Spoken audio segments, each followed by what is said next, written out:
Hello everyone, my name is Saili Arun Sakalkar. I am Assistant Professor in Department of Botany at SKSV College Lanza, Ratnagiri.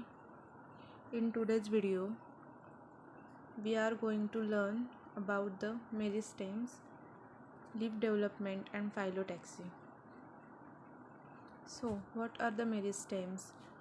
Plant meristems are the centers of mitotic cell division and are composed of a group of undifferentiated self-renewing stem cells from which most plant structures arise.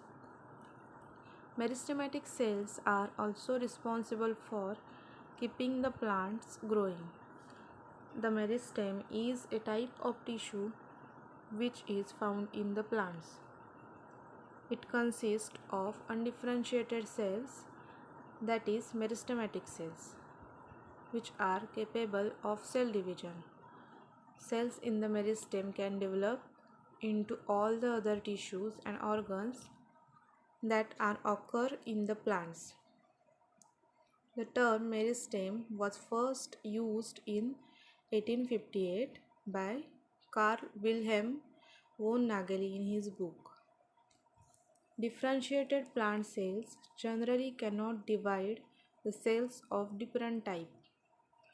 Meristematic cells are undifferentiated and are totipotent and capable of continued cell division. There are three types of meristematic tissues, which are apical meristem, intercalary meristem, and lateral meristem. Apical meristem is present at the tip. Intercalary meristem is present at the middle part, and lateral meristem is present at the sides. Apical meristems causes primary growth and lateral meristems causes secondary growth. Apical meristems occur at the tip of shoots and roots and produces new leaves and flowers, while lateral meristems occur at the cambium and produces bark on the trees.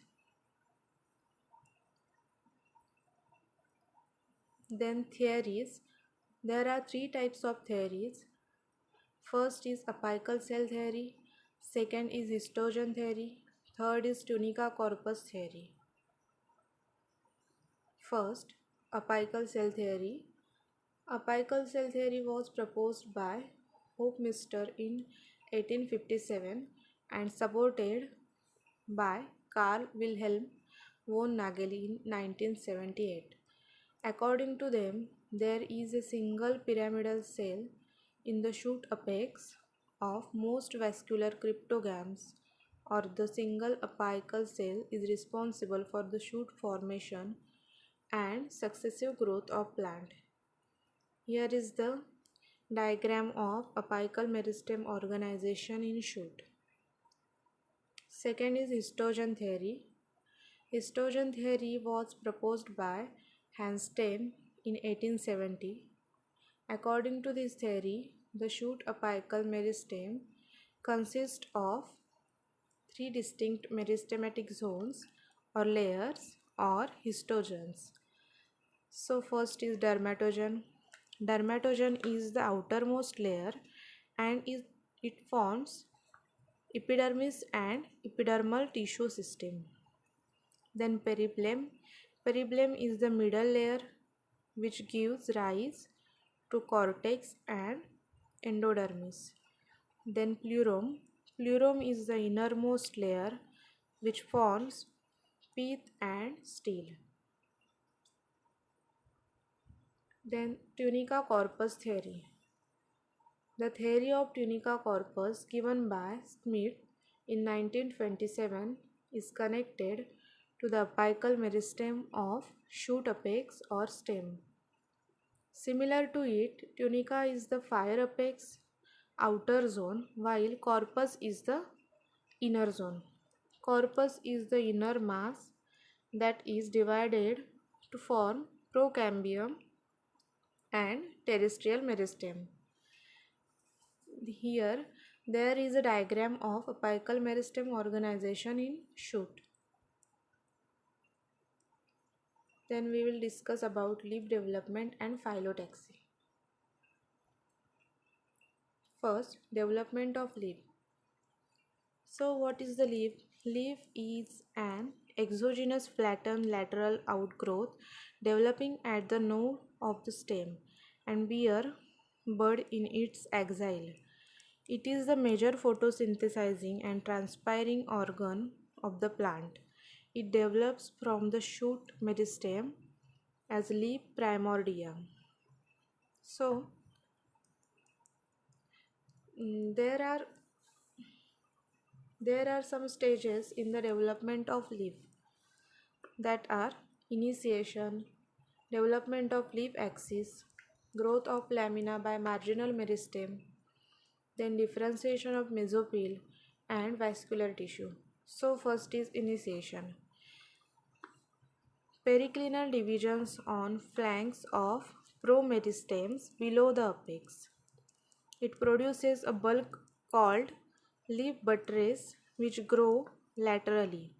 Leaf primordium grows in the length by activity of apical meristem which is present at the tip. Second stage is development of leaf axis. In that, apical meristem from the bladeless tapering cone shaped leaf axis. Activity of apical meristem ceases and further development takes place by the intercalary meristem. In monocots, intercalary growth is more pronounced due to the presence of intercalary meristem. Third stage is growth of lamina by marginal meristem. In that, the cells of margins of leaf axis becomes more active and forms leaf blade with midrib. The marginal meristem of the leaf blade show little activity at the base and form petiole. Adaxial meristem divides periclinally and makes leaf thick. Then differentiation of mesophyll.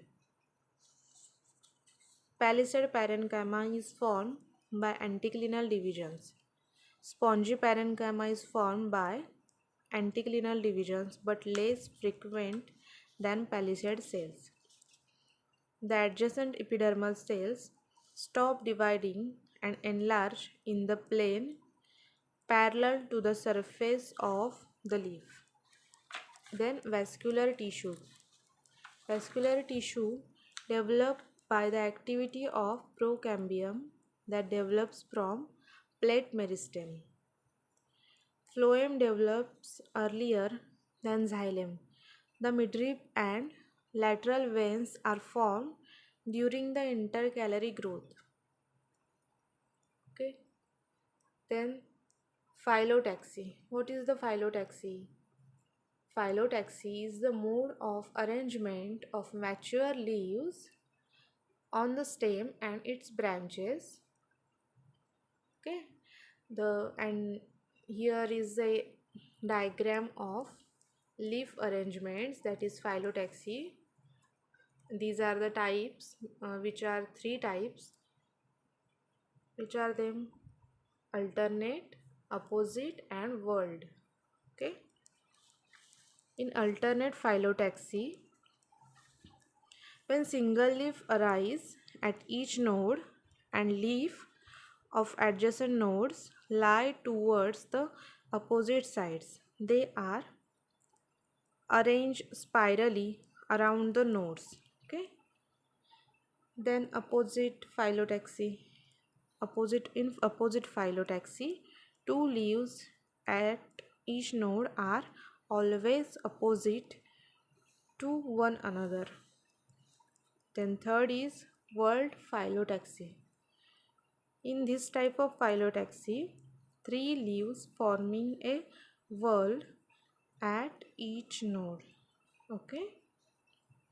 So here we will stop. Thank you.